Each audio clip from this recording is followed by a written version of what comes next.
अस्सलाम वालेकुम दोस्तों, बरखुरदारो। ये नदीम सबसे पहले, तो उसके बाद लाल शर्ट वाला। हाँ ठीक, अच्छा ये ठेकेदार। ते ये आगे आगे देखें ये कौन कौन से है। या ये हाँ ये पहलवान जी है बैठे हुए। ये बिलाल, ये अरशद हमारा, ये भाई ये है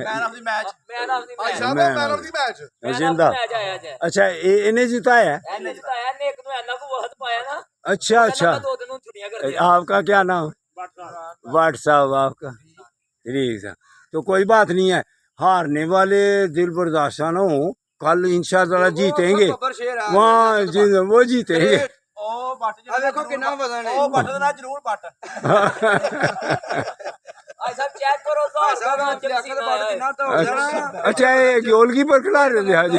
अच्छा अच्छा साइड से खलो रहे थे। बाबा जी गल सुनो, असल बब्बर शेर है बेटे, वजूद ही दौड़दा है, दौड़न वाले बंदे नु कवर करदा है। जिंदाबाद, ठीक हो जी।